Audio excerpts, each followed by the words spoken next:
సూరజ్ మాలిని కొడుకని శివన్నారాయణకు తెలిసేలా చేసిన జోష్న. అసలు ఇదంతా ఎలా జరిగిందనేది వీడియోని స్కిప్ చేయకుండా చివరి వరకు చూడండి. కార్తీక దీపం అప్కమింగ్ ఎపిసోడ్స్ లో ఏం జరగబోతుందో ముందుగా తెలుసుకోవాలి అనుకుంటే కింద కనిపిస్తున్న హైప్ బటన్ మీద క్లిక్ చేసి వీడియోని లైక్ చేసి ఛానల్ ని సబ్స్క్రైబ్ చేసుకుని పక్కనే ఉన్న బెల్ సింబల్లో ఆల్ పై క్లిక్ చేయండి. జోష్న నిజ స్వరూపం శివన్నారాయణ తెలుసుకోవాలి అని మీరు కూడా కోరుకుంటే కామెంట్ లో ఎస్ అని టైప్ చేయండి.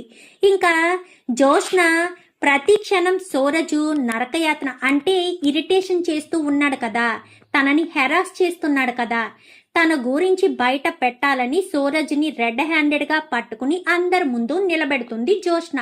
కానీ ఏం లాభం? తిమ్మిని బమ్మిని చేసైనా సరే సూరజు శివన్నారాయణ వాళ్ళకి దొరకకుండా జోష్న తరపున తను ఏ తప్పు చేయలేదని, నేను అందరినీ అభిమానించానని, అందరితో పాటు జోష్నను కూడా అభిమానించాను అన్న విషయాన్ని బయట పెడతాడు. బయట పెట్టేసరికి ఇంకా సూరజ్ని ఎవరు ఏమీ అనరు, అందరూ కూడా అక్కడి నుంచి వచ్చేస్తారు. ఇంకా శివన్నారాయణ, దశరథ, కార్తీకు, దీప, సుమిత్ర వీళ్ళ 5గురు కూడా జోష్న ఫోటోలు తీసి ఒక ఆల్బమ్ రెడీ చేశాడు కదా.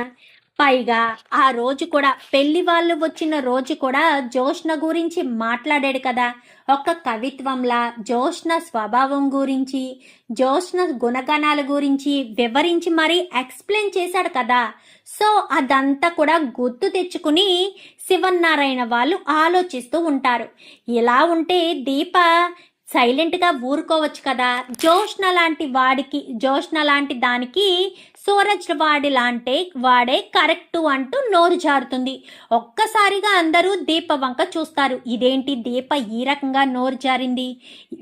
ఇప్పుడు తాత అత్త ఏమంటారో, పోయి నా మనవరాల్ని ఒక అనాథకి ఇవ్వమని అంటారా ఏంటి? అనవసరంగా దీప తొందరపడి నోరు జారినట్టుంది. వీళ్ళ మనసులో ఏం భావాలు ఉన్నాయో తెలుసుకోవాల్సింది. తొందరపడింది దీప అనుకుంటూ ఇంకా కార్తీక్ లోపల టెన్షన్ పడిపోతూ ఉంటాడు.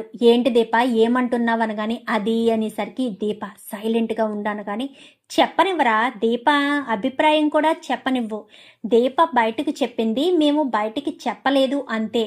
సూరజ్ లాంటి వాడే జోష్నకు కరెక్ట్ అన్న ఆలోచన మాకు కూడా వచ్చింది. ఈ ఆలోచన ఇప్పుడు మొదలైంది కాదు, ఇప్పుడు క్లారిటీ వచ్చింది అనేసరికి ఏమంటున్నావు తాత అనగానే, ఆ రోజు మాలిని తీసుకొచ్చిన పెళ్లి సంబంధాల వాళ్ళ ముందు జోష్న గురించి ఎంతలా మాట్లాడాడో విన్నావు కదా. అప్పుడు మాకు అర్థమైంది జోష్నను సూరజ్ ఇష్టపడుతున్నాడు అని తెలిసింది. కానీ ఈరోజు కన్ఫామ్ అయింది అనేసరికి మరి ఇప్పుడు ఏం చేద్దాం అనుకుంటున్నారు అనగానే, కానీ జోష్నకు సూరజ్ అంటే ఇష్టం లేదు కదా అని చెప్పనేసరికి ఇష్టం లేదు, కానీ మనం ఒప్పుకొని సూరజ్కి జోష్నకు పెళ్లి చేస్తామంటే జోష్న వద్దు అని అనదు అని నా నమ్మకం అని చెప్పి దశరథ్ అంటాడు. ఏమోనండి, వాళ్ళిద్దరికీ క్షణం పాటు పడడం లేదు. రేపు పెళ్ళయ్యాక కూడా ఇలాగే కొట్టుకుంటే చాలా కష్టమండి. మన ఇంట్లో గొడవలకి ఎప్పుడు కూడా గొడవలకి చోటు లేదు. ఇప్పుడు వీళ్ళిద్దరికీ పెళ్లి జరిగితే ప్రతిరోజు గొడవ పెట్టుకుని అమ్మాయో అబ్బాయో ఇద్దరూ కిందకు వచ్చి పడుకుంటారేమోనని అనిపిస్తుంది. మనం పెళ్లి చేసేది ఎందుకు? వాళ్ళిద్దరూ సంతోషంగా సుఖంగా ఉండాలి అన్న ఉద్దేశంతోనే కదా. మరి ఆ సంతోషం సుఖం లేనప్పుడు ఉండడం కూడా అనవసరం కదా, పెళ్లి చేయడం కూడా దండగ కదా అని చెప్పి మాట్లాడేసరికి అదేం కాదు సుమిత్ర, వాళ్ళిద్దరి మధ్య గొడవలైతే ఉన్నాయి కానీ వాళ్ళిద్దరూ ఒకరినొకరు ఇష్టపడుతున్నారు. ముఖ్యంగా సూరజు జోష్నని ఇష్టపడుతున్నాడు. మన అమ్మాయిని ఇష్టపడేవాడు దొరకడం మన అదృష్టమనే అనుకోవాలి కదా. మరి అలాంటి తప్పుడు వాడిని ఎందుకు దూరం చేసుకోవాలి అనేసరికి మీరు చెప్పింది బాగానే ఉంది మామయ్య, కానీ ఒక మాట కూడా ఆలోచించాలి. జోష్నకి ఇష్టం లేకుండా మనం బలవంతంగా అయితే పెళ్లి చేయలేం కదా అని చెప్పనేసరికి జోష్నను అడుగుదాము, జోష్న అభిప్రాయం తెలుసుకున్న తర్వాతే ముందుకు వెళ్దాము, కానీ ఒప్పిద్దాము. ఎందుకంటే ఎప్పుడు కూడా మనం ఇష్టపడే వాళ్ళు దొరికితే కంటే మనల్ని ఇష్టపడే వాళ్ళు దొరికితే అదృష్టమని అంటారు. సూరజు జోష్నను అంతలా ఇష్టపడుతున్నాడు. ప్రతి క్షణం జోష్న గురించి ఆలోచిస్తూ జోష్న ఆలోచనలతోటే ఉంటున్నాడు. అలాంటి తప్పుడు జోష్నను తనకిచ్చి పెళ్లి చేయడంలో అభ్యంతరం లేదు అని నా అభిప్రాయం అని చెప్పి ఇంకా దశరథ్ మాట్లాడేసరికి శివన్నారాయణ కూడా అదే అంటాడు. ఇంకా అలా అన్న తర్వాత ఏం చేయాలో అర్థం కాక ఆలోచిస్తూ సరే జోష్నను కూడా ఒక మాట పిలిచి అడుగుదామని జోష్న అంటూ పిలిచేసరికి జోష్న రానే వస్తుంది. జోష్న రావడంతో ఏంటి తాత అని చెప్పనగానే నీ జీవితం పట్ల మేము ఒక నిర్ణయం తీసుకున్నాము. ఆ నిర్ణయం నీకు నచ్చుతుందో నచ్చదో మాకైతే తెలియదు, కానీ నిర్ణయం అయితే మేము తీసుకున్నాము అనేసరికి ఏంటి తాత దేని గురించి అనగానే నీకు పెళ్లి చేద్దామని ఫిక్స్ అయిపోయాము అనేసరికి నాకు పెళ్లి కొడుకు, మరి నాకు పెళ్లి కొడుకుని చూపించకుండానే నాకు ఇచ్చి పెళ్లి చేసేస్తారా ఏంటి? పెళ్లి కొడుకు ఎవరు అన్న విషయం నాకు చెప్పరా అంటూ ఇంకా జోష్ని అడిగేసరికి పెళ్లి కొడుకు నీకు కూడా తెలుసు, నీకు తెలిసిన అబ్బాయి అనగానే ఎవరు పెళ్లి కొడుకు ఎవరు అని చెప్పనగానే కార్తీక్ బావా అని చెప్పనేసరికి ఏం మాట్లాడుతున్నావు జోష్న? బుర్ర బుద్ధి ఉండే మాట్లాడుతున్నావా? కార్తీక్ దీప భర్త అని తెలిసి కూడా ఎందుకు పదే పదే కార్తీక్ గురించి మాట్లాడతావు? కార్తీక్ గురించి మాట్లాడే హక్కు అధికారం నీకు లేదు. కార్తీక్ గురించి మాట్లాడకు అని చెప్పనగానే కార్తీక్ బావతో తప్ప నేను ఎవరిని పెళ్లి చేసుకోను అనేసరికి నోరు ముయ్యి, నేను మీకు ఇచ్చి పెళ్లి చేద్దామనుకున్నది సూరజ్తో అనగానే వాడితోనా? వాడో పెద్ద చీటర్ అంటే నీకు అర్థం కావట్లేదా అని చెప్పనేసరికి వాడు చీటర్ అని నువ్వంటున్నావు. వాడు చీటర్ అని నిరూపించడానికి నీ దగ్గర ఎలాంటి ఆధారం లేదు. అలాంటి తప్పుడు తనని చీటరు అని నువ్వు ఎలా అంటావు? ఏ రకంగా అంటావు?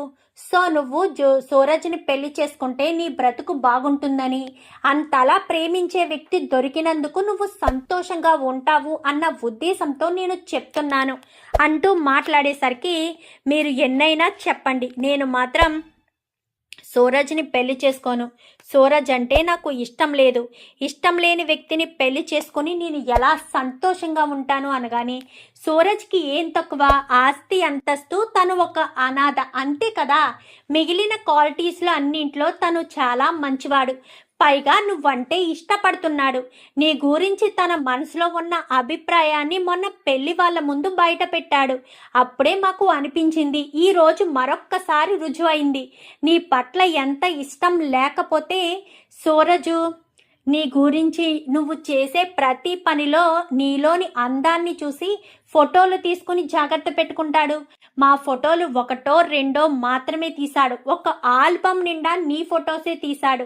అప్పుడేదో కవర్ చేశాడు అనుకోవచ్చు, కానీ సూరజ్కి నువ్వు ఇష్టమని నీకు అర్థం కావట్లేదు అనేసరికి సూరజ్కి అంటే ఇష్టమని అర్థం కావడం ఏంటి? నాకు సూరజ్ అంటే ఇష్టం లేదు, అది మీరు అర్థం చేసుకోవట్లేదు. ఎందుకు పదే పదే సూరజ్ గురించి నాతో మాట్లాడతారు? సూరజ్ అంటే నాకు ఇష్టం లేదు, సూరజ్ నాకు అవసరం లేదు అంటూ మాట్లాడడంతో సూరజ్ అంటే ఇష్టపడితే బాగుంటుంది అనేసరికి సరే వాడు ఫ్రాడు అని నేను మిమ్మల్ని నమ్మిస్తాను అనగానే సరే నువ్వు నమ్మించు. వాడు ఫ్రాడు అని నమ్మిస్తే నీ జీవితంలో కాదు కదా, మన ఇంట్లో కూడా ఉండకుండా చేస్తాను అని చెప్పి సరే నాకు ఒక్క 15 రోజులు టైం ఇవ్వండి. ఈ లోపు సూరజ్ ఎలాంటి వాడో అన్నీ నేను అబ్జర్వ్ చేసి మీకు చెప్తాను అని చెప్పి మాట్లాడేసరికి సరేనని ఇంకా జోష్న కాస్త వాళ్ళతో ఛాలెంజ్ చేసేసరికి ఏంటి బావా ఇది అని చెప్పాను, కానీ అదే అర్థం కావట్లేదు. సరే చూద్దాం జోష్న 15 రోజుల్లో ఏం రుజువు చేస్తుందో అని చెప్పి అనుకుంటుండగానే కానీ ఒక కండిషన్, 15 రోజుల తర్వాత సూరజ్ ఫ్రాడు అని నువ్వు నిరూపించలేకపోతే సూరజ్కి నీకు పెళ్లి చేస్తాము, దీనికి నువ్వు ఒప్పుకుంటావా అనగానే సరే ఒప్పుకుంటాను అని చెప్పి జోష్న కాస్త అందరి ముందు ఛాలెంజ్ చేస్తుంది. ఛాలెంజ్ చేసినందుకు గాను జోష్న సూరజ్తో కొంచెం అబ్జర్వ్లో పెడుతుంది. ఏంటి బంగారం నా గురించి మొత్తం బయట పెట్టేశావు అని నన్ను శాశ్వతంగా ఇంట్లోంచి బయటికి పంపించేద్దాము అని తెగ సంతోషపడిపోయినట్టున్నావు. నేను నీ లైఫ్లోంచి వెళ్ళడం అంటూ జరగదు బంగారం. నీకు నాకు ముడిపడి ఉంది బంగారం. నీకు నాకు ఖచ్చితంగా పెళ్లి చెయ్యాలని నేను కోరుకుంటున్నాను, అర్థమవుతుందా? అది నువ్వు అర్థం చేసుకో బంగారం అని చెప్పనేసరికి ఏంట్రా బంగారం బంగారం అంటూ నా ప్రాణం తీస్తావు? నువ్వంటే నాకు ఇష్టం లేదు అని చెప్తుంటే నీకు అర్థం కావట్లేదా? అర్థం కావట్లేదు బంగారం. నాకు నువ్వంటే ఇష్టం. నిన్ను నా నుంచి ఎవరూ దూరం చేయలేరు. నేను నీ మెడలో 3 ముళ్ళు వేసే బాధ్యత నాది అనేసరికి, సరేరా అది చూద్దాం. నువ్వు నా మెడలో 3 ముళ్ళు వేస్తావో, లేక మా ఇంటి నుంచి సరాసరి శాశ్వతంగా ఇంట్లోంచి బయటికి వెళ్ళిపోయేటట్టు నేను చేస్తాను. ఈ జోష్న్ అంటే ఏంటో అప్పుడు నీకు అర్థమవుతుందిరా అని చెప్పనేసరికి, ఏంటి పగటి కళలు కంటున్నావా అనగానే, పగటి కళలు కాదు, నెరవేరే కళలే కంటున్నాను.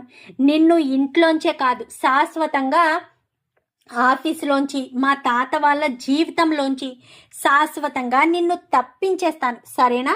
నువ్వు అలాగే చూస్తూ ఉండు. ఏం జరుగుతుందో ఏం చేస్తానో చూద్దు గాని అని చెప్పి ఇంకా జోష్న కాస్త చెప్తుంది. ఇదేం చేస్తుంది పిల్ల పచ్చ? నేను అనుకుంటే కాకుండా పోతుందా? ఖచ్చితంగా జరుగుతుంది అని చెప్పి ఇంకా జోష్న సూరజ్ కాస్త అనుకుంటాడు. అలా అనుకున్నవాడు కాస్త ఇంకా వాడి పని వాడు చేసుకుంటాడు. చేసుకునేసరికి సూరజ్కి ఒక ఫోన్ వస్తుంది. ఫోన్ రావడంతో సరే అని చెప్పి ఇంకా గబగబా దీప దగ్గరికి వెళ్ళి, నాకు 1 గంట పర్మిషన్ కావాలి మేడం, నాకు అర్జెంట్ పని ఉంది, నేను బయటికి వెళ్తున్నాను అనగాని, ఎక్కడికి సూరజ్? రీజన్ కూడా చెప్పాలి కదా. ఎవరికో యాక్సిడెంట్ అయిందంట మేడం, వాళ్ళకి బ్లడ్ కావాలని గ్రూప్లో పెట్టారు, నేను వెళ్ళి బ్లడ్ ఇవ్వాలి మేడం అంటూ చెప్తాడు. అవునా, సరే సరే వెళ్ళు అని చెప్పి ఇంకా దీప పంపిస్తుంది. పంపించేసరికి సూరజు గబగబా బయటికి వస్తాడు. బయటికి వచ్చి ఆటో ఎక్కుతాడు. వీడు ఎక్కడికో వెళ్తున్నాడు.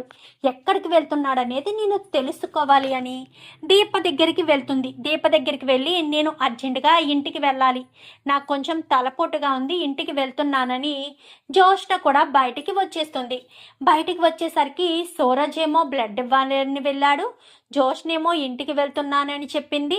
సర్లే, ఎవరి పని మీద వాళ్ళు వెళ్ళారేమో, ఎందుకు తప్పుగా అర్థం చేసుకోవడం అని దీప ఏమీ పట్టించుకోదు. తన వర్క్ తను చేసుకుంటుంది. ఈలోపు కార్తీక్ వస్తాడు. ఏంటి సూరజు జోష్న ఇద్దరు బయటికి వెళ్ళారా ఏంటి అనగానే, వెళ్ళడం మాత్రం నిజమే బావా, జోష్నేమో తలపోటు వస్తుందని ఇంటికి బయలుదేరింది, సూరజ్ మాత్రం ఎవరో హాస్పిటల్లో ఉన్నారు అని బ్లడ్ ఇవ్వాలని వెళ్ళాడు అనేసరికి, అయితే సూరజ్ చెప్పేది నిజమై ఉంటుంది, ఎవరికో బ్లడ్ ఇవ్వాలని మాత్రం అబద్ధం చెప్పడు కదా అని చెప్పాను. కానీ సరే సరే పని చూసుకుందామని ఇద్దరు వర్క్ చేసుకుంటారు. ఇంకా జోష్న సూరజ్ని ఫాలో అవుతూ వెళ్తుంది. అలా ఫాలో అవుతూ వెళ్ళేసరికి ఒక గెస్ట్ హౌస్ లా ఉంటుంది. అక్కడికి సూరజ్ అటు ఇటు చూసుకుని ఆటోలో వెళ్తాడు. అక్కడికి ఆటోని అక్కడే దింపేమని అటు ఇటు చూసుకుని తను సరాసరి లోపలికి వెళ్తాడు.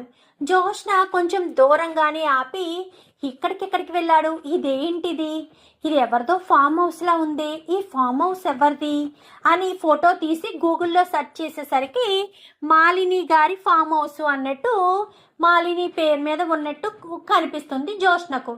మాలిని ఫామ్ హౌస్లో వీడెందుకు దొరికాడు? మాలిని గారితో చేతులు కలపడానికే వీడిక్కడికి వచ్చాడు. వచ్చి పైగా దీపకు ఏం రీజన్ చెప్పి వచ్చాడో అనుకుంటూ, సర్లే తర్వాత చూద్దాం రీజన్ గొడవ, ముందు వీడు ఎవరితో మాట్లాడుతున్నాడో ఏం మాట్లాడుతున్నాడో పక్కా ప్రూఫ్తో వీడియో తీసుకుని మరి తాత ముందు పెట్టాలి, వీడు ఫ్రాడ్ అని నేను నిరూపించాలి అని చెప్పి జోష్న కాస్త అనుకుని వెళ్తుంది. జాయిగా గేటు తీసుకొని చాటుగా వెళ్ళి కిటికీ ఏదో ఒకటి ఉండేసరికి కిటికీ దగ్గర ఉంటుంది. కిటికీ దగ్గర నిలబడి చూస్తూ ఉండగానే మామ్ అని వెళ్ళి హత్తుకుంటాడు. ఒక్కసారిగా షాక్ అయిపోతుంది జోష్న. మామేంటి అంటే మాలిని అత్త కొడుకు సూరజ అనుకుంటూ కంగారు పడుతుంది. ఏంటి నాన్న, ఎలా ఉంది అక్కడ? జోష్న ఏమంటుంది అనగానే, మొన్న నువ్వు పంపించిన పెళ్లి వాళ్ళ ముందు జోష్న స్వభావం గురించి, జోష్న నా మనసులో ఉన్న అభిప్రాయం గురించి చెప్పాను. దాని గురించే తాత వాళ్ళు ఆలోచిస్తున్నారు. ఈరోజు మరొక విషయం బయటపడింది. జోష్న ఫోటోలు నేను తీయడం అంతా కూడా వాళ్ళు చూశారు. ఆ ఫొటోస్ అన్నీ కూడా బయటపడ్డాయి అనగానే, మరి ఏంటి రిజల్టు? తొందరలోనే రిజల్ట్ వస్తుందని అనుకుంటున్నాను. ఎందుకంటే జోష్నను నాకు ఇచ్చి పెళ్లి చేయడానికి నిర్ణయాన్ని తీసుకుంటారని కూడా అనుకుంటున్నాను అనేసరికి, అవునా, అనుకుంటే మనం అనుకున్నది సాధించినట్టే. ఆ ఇంటి అమ్మాయిని మన ఇంటి కోడలుగా తీసుకొచ్చి ఆ ఇంటిని మనం గుప్పెట్లో పెట్టుకోవాలి. ప్రతి క్షణం ఏమవుతుంది, ఏం జరుగుతుంది అని ఆ ఇంట్లో వాళ్ళంతా కూడా టెన్షన్ పడుతూ ఉండాలి. అదే కదరా మనం కోరుకున్నది అని చెప్పాను. కానీ అవునమ్మా, అవును మమ్మీ అని చెప్పనేసరికి అక్కడ నీకు ఏమీ ఇబ్బంది లేదు కదా? నాకేమీ ఇబ్బంది లేదమ్మా. ఫారెన్లో కూడా నేను ఒంటరిగానే కదా ఉండేవాడిని. నా పని నేనే కదా చేసుకునేదాన్ని, నా ఫుడ్ నేనే కదా కుక్ చేసుకునేవాడిని. సో ఇక్కడ ఏమీ ఇబ్బంది లేదు, హ్యాపీగానే ఉంది. కానీ అప్పుడప్పుడు మిమ్మల్ని చూస్తూ ఉంటాను కదా, సంతోషపడుతూ ఉంటాను. ఏదైనా ఎక్కువ తక్కువ మాట్లాడుతుంటే అనగాని అదేంటి నాన్న అలా అంటావు? నేను నీ తల్లినిరా, నువ్వు నాతో తప్పుగా ఎందుకు మాట్లాడతావు? ఆ సిచ్యువేషన్ బట్టి మాట్లాడతావు అన్న విషయం నాకు తెలుసు కదా. సిచ్యువేషన్కి తగ్గట్టుగానే నేను మాట్లాడతాను, అంతే తప్ప వేరే ఏం కాదు. అర్థం చేసుకున్నానులే అమ్మా అని చెప్పి ఇంక ఇద్దరు కూడా మాట్లాడుకుంటారు. ఇంకా అలా మాట్లాడుకున్న తర్వాత అంతా అయిపోయిన తర్వాత ఆ ఫోటోలు వీడియోలు పిచ్చగా తీసేస్తుంది జోష్న. సరే వీడు వచ్చేస్తున్నాడు, ఈ ఒక్క ప్రూఫ్ చాలని గబగబా బయటకు వచ్చి కారు తీసుకుని ఇంకా సరాసరి ఆఫీస్ దగ్గరికి వెళ్ళిపోతుంది. వెళ్ళిపోయేసరికి ఏంటి జోష్న మళ్ళీ వచ్చేసావు అనగానే తలపోటు తగ్గింది దీప, అందుకే ఎందుకు టైం వేస్ట్ చేసుకోవడం అని వచ్చేసాను అని చెప్పాను. కానీ వర్క్ చేసుకుంటూ ఉండగా ఒక 1 అవర్కి వస్తాడు. వచ్చేసరికి ఏంటి అప్పుడే బ్లడ్ ఇచ్చి వచ్చేసావు అనగానే లేదు మేడం, బ్లడ్ ఇవ్వడానికి వెళ్ళాను కానీ అక్కడ బ్లడ్ ఇచ్చేవాళ్ళు చాలామంది ఉన్నారు. సరే అని వాళ్ళు ఇచ్చేశారు. ఇంకా పేషెంట్ స్పృహలోకి వచ్చే వరకు ఉండి చూసి ఎంతో కొంత సహాయం చేద్దామన్న ఉద్దేశంతోనే అక్కడ ఉన్నాను.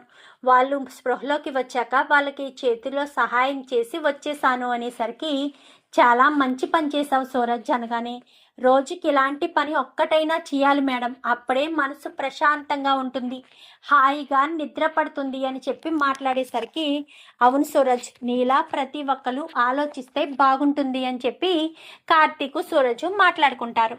ఇంకా సాయంత్రం అయిపోతుంది. దీప కార్తీక్లు ఇద్దరు బయలుదేరదాం అనుకునేసరికి బావా దీప మీరిద్దరూ ఇంటికి రావాలి అనేసరికి ఇంటికా ఎందుకు అనగానే ఒక చిన్న షార్ట్ ఫిలిం ఉంది, ఆ షార్ట్ ఫిలిం మీరు చూడాల్సిన అవసరం ఎంతైనా ఉంది. మీరు ఒక్క 10 నిమిషాలు ఓపిక చేసుకుని ఇంటి వరకు వస్తే చాలు, ఆ షార్ట్ ఫిల్మ్ని రివీల్ చేసేస్తాను అనేసరికి ఏంటి జోష్న ఏంటి షార్ట్ ఫిల్మ్ అంటున్నావు అనగానే నువ్వు ఇంటికి రా బావా, అదేంటో నేను చెప్తాను కదా అంటూ జోష్న మాట్లాడేసరికి ఏమై ఉంటుంది బావా అని చెప్పి దీప అడుగుతుంది. అదే నాకు అర్థం కావట్లేదు. సరే పద అని ఇంకా అందరూ కూడా ఇంటికి వచ్చేస్తారు. ఇంటికి వచ్చేసేసరికి సూరజ్ అవుట్ హౌస్ వైపు వెళ్ళడంతో ఏంటి సూరజ్ నువ్వు షార్ట్ ఫిలిం చూడవా? నువ్వు ఈ షార్ట్ ఫిలిం చూడాలి, చూస్తేనే మంచి కిక్ వస్తుంది, రా నువ్వు మా ఫ్యామిలీ మెంబర్వే కదా అని చెప్పి ఇంకా లోపలికి తీసుకొస్తుంది. ఏంటి జోష్న ఏదో షార్ట్ ఫిల్మ్ అన్నావంట ఏంటది అని చెప్పి దశరథ్ అడుగుతాడు. రండి నాన్న మీరు కూడా కూర్చోండి, డాడీ మమ్మీ తాత మీ ముగ్గురు ఇలా కూర్చోండి, మీరందరూ ఇలా నిలబడి ఉండండి అని చెప్పనేసరికి ఏంటి జోష్న ఏంటిదంతా అని చెప్పాను. కానీ కొంచెం సేపు వెయిట్ చేయి మమ్మీ, అంతా కూడా నీకు అర్థమవుతుంది కదా. నేను చెప్తే మీరు నమ్మలేదు, నాకు నిజానికి ఈ విషయం తెలీదు, ఈరోజే ఈ విషయం తెలుసుకున్నాను. ఈ షార్ట్ ఫిలిం చాలా బాగుంది, అందుకే ఈ షార్ట్ ఫిలిం తీసి మీకు చూపిస్తున్నాను అని చెప్పి వెంటనే వీడియోని ప్లే చేసేసరికి సూరజు ఇటు మాలిని ఇద్దరు ఎదురెదురుగా ఉంటారు. ఎదురెదురుగా ఉండేసరికి మమ్మీ అనుకుంటూ వెళ్ళి సూరజు మాలినిని హత్తుకోవడంతో ఒక్కసారిగా షాక్ అయిపోతారు అందరూ. సూరజ్ కూడా షాక్ అయిపోతాడు. అంటే జోష్న నన్ను ఫాలో అయి వచ్చిందనమాట.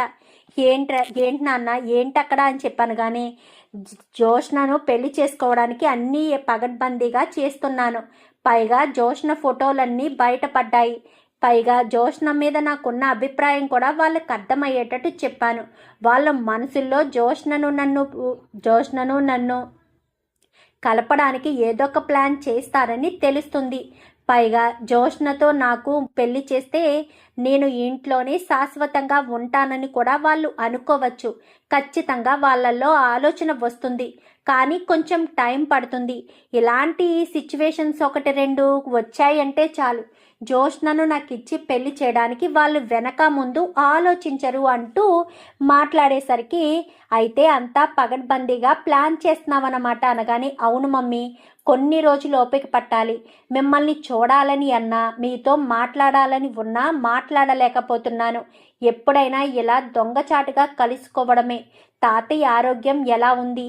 తాత నిన్నొక్కసారి ఇంటికొచ్చి వెళ్ళమన్నాడు అనగాని ఇంటికి వస్తే ఎవరైనా చూస్తారనే కదా మమ్మీ ఈ ఫామ్ హౌస్కి వచ్చింది. ఈసారి నువ్వు వచ్చేటప్పుడు తాతని కూడా ఇక్కడికి తీసుకురా. తాతయ్యతో కూడా నేను మనస్ఫూర్తిగా మాట్లాడతాను. ఫోన్లది చేస్తే ఫోనుల్లో దొరుకుతానేమోనన్న ఉద్దేశంతోనే ఫోన్ కూడా చెయ్యట్లేదు. లేదంటే మీతో మాట్లాడకుండా చూడకుండా ఉండగలనా? నేను ఫారిన్లో ఉండేటప్పుడు ప్రతిరోజు ఫోన్లు చేసి మాట్లాడేవాడిని కదా. మర్చిపోయావా మమ్మీ అని చెప్పాను. కానీ అలా ఎలా మర్చిపోతాను నాన్న, అన్నీ గుర్తున్నాయి అంటూ మొత్తం వీడియో అంతా సుమారు ఒక 10 నిమిషాల వరకు వీడియో అంతా చూసేసరికి ఒక్కసారిగా శివన్నారాయణ చూసి షాక్ అయిపోయి సూరజ్ చెంప పగలగొడతాడు. నువ్వు నాకు ఎంత నమ్మక ద్రోహం చేస్తావని కలలో కూడా అనుకోలేదురా. నువ్వు నన్ను ఇంత మోసం చేస్తావా? నిన్ను నమ్మానురా నేను. నువ్వు నా నమ్మకానివి అనుకున్నాను. నా మనవడి తర్వాత మనవడి స్థానం నీకు ఇచ్చాను. జోష్నను కూడా నమ్మలేదురా, నిన్ను నమ్మాను. బయట వాళ్ళని నమ్మితే ఇలా ముంచేస్తారని మరొక్కసారి రుజువైంది. అందుకనేనా నువ్వు ఆ మాలిని మాట వినిపించుకోకుండా మాలినికి ఎదురు తిరుగుతుంటే నిజంగా నిజాయితీ పరుడివి అనుకున్నాను. నువ్వు నిజాయితీ పరుడువు కాదు, నన్ను నిలువున ముంచేసే మనిషివి అని ఇప్పుడు అర్థమైందిరా అని చెప్పి మాట్లాడేసరికి అది కాదు సార్ అని చెప్పాను. కానీ ఏంట్రా ఇంకా నీ ముసుగు బయట పడిపోయాక కూడా ఏం చెప్తావు? నువ్వు మాలిని కొడుకువని ఆ దక్షిణామూర్తి మనవడవి అని రుజువైపోయింది కదా. సాక్ష్యాధారాలతో మీ మాటలన్నీ కూడా విన్నాను. ఇంకా ఇంకేం చెప్పి మభ్య పెడతావు? జోష్న ఫొటోస్ అయితే మభ్య పెట్టగలిగావు. అవి అందుకు తీశాను ఇందుకు తీశాను అని. ఇంకా నువ్వు మాలిని కొడుకువి అన్న ఒక్క విషయం తెలిస్తే సరిపోదా? ఇంకేముంది, అంతా అయిపోయినట్టే కదా అని చెప్పి మాట్లాడేసరికి ఇంకేం మాట్లాడటం ఏంటి, అంతా అయిపోయినట్టని మీరు అనుకుంటే సరిపోయిందా? అయినా మీరు ఇంత దారుణంగా ఈ రకంగా ఆలోచిస్తారని కలలో కూడా అనుకోలేదు అని చెప్పాను. కానీ ఎవర్రా దారుణంగా ఆలోచించారు? శత్రువు కొడుకు అని తెలిసి కూడా ఇంకా నిన్ను బ్రతకనిచ్చి ఊరుకున్నాను. వెళ్ళరా, నా ఇంటి నుంచి బయటికి వెళ్ళరా. ఒక్క క్షణం కూడా నా కంటి ముందు నువ్వు కనిపించడానికి వీల్లేదు. నా కంటి ముందు నువ్వు కనిపిస్తే మాత్రం అస్సలు ఊరుకోను అంటూ మాట్లాడేసరికి వెళ్ళరా బయటికి, గెట్ అవుట్ అంటూ ఇంకా మెడపట్టి బయటకు గెంటేస్తాడు శివన్నారాయణ. చూసావా తాత, ఇన్ని రోజులు వీడు ఎన్ని నాటకాలు ఆడాడో, ఇప్పుడు నమ్ముతారా నా మాట అని చెప్పనేసరికి జోష్న ముందు నుంచి చెప్తూనే ఉందండి, వీడు మోసగాడు, వీడు మోసం చేస్తున్నాడు, ఫ్రాడ్ చేస్తున్నాడు, అందుకే అతిగా నటిస్తున్నాడు అని. కానీ మీరు నమ్మలేదు. చివరికి జోష్నే గెలిచింది. వాడి మాటలు నమ్మి జోష్నను ఎన్నోసార్లు మీరు మాటలు అన్నారు, ఎన్నోసార్లు మీరు బాధ పెట్టారు. వాడి మాటలు నమ్మారు. ప్రతిసారి వాడు మిమ్మల్ని మోసం చేస్తూనే వచ్చాడు. మోసగాడండి వాడు అని చెప్పనేసరికి ఇప్పుడు తెలిసింది కదా ఎవరు ఎలాంటి వారో. ఇన్ని రోజులు తెలుసుకోలేకపోయాను, ఇప్పుడు తెలుసుకున్నాను. ఏమీ అనుకోకమ్మా జోష్న అని చెప్పాను. కానీ నేనెందుకు అనుకుంటాను? నేను అనుకోను. నేను అనుకోవడంలో ఏమీ ఉపయోగం లేదు. అయినా సరే మీరు నన్ను ఈ రకంగా ఆలోచిస్తారని, ఈ రకంగా చేస్తారని అసలు అనుకోలేదు. నా మాటను నమ్ముంటే సరిపోయేది, నమ్మలేదు. సర్లే, ఏదైనా నిజ స్వరూపం బయట పెట్టాను కదా. లేదంటే అలాంటి మోసగాడితో పెళ్లి చేసి నన్ను ఆ ఇంటికి పంపించేవారు. వీళ్ళింత ప్లాన్ చేసి ఇదంతా చేసింది నన్ను పెళ్లి చేసుకుని ఆ ఇంట్లోకి అడుగు పెట్టించాలని, అప్పుడు మీతో ఆట ఆడుకోవాలని నేను తెలుసుకుని నిజాన్ని బయట పెట్టాను కాబట్టి సరిపోయింది. లేదంటే మాత్రం చాలా పెద్ద ప్రాబ్లం వచ్చుండేది అంటూ ఇంకా జోష్న మాట్లాడేసరికి అవును, జోష్న చాలా తెలివైంది, అందుకే కనిపెట్టగలిగింది. లేదంటే కనిపెట్టలేకపోయే వాళ్ళం ఎవరూ కూడాను అని చెప్పి ఇంకా అందరూ కూడా మాట్లాడుకుంటారు. ఇంకా శివన్నారాయణ మాత్రం చాలా బాధపడతాడు. ఎందుకు నాకు అందరూ ఇలాంటి వాళ్ళే ఉన్నారు, నన్ను అందరూ నమ్మించి మోసం చేస్తున్నారు అంటూ ఎంతగానో బాధపడతాడు శివన్నారాయణ.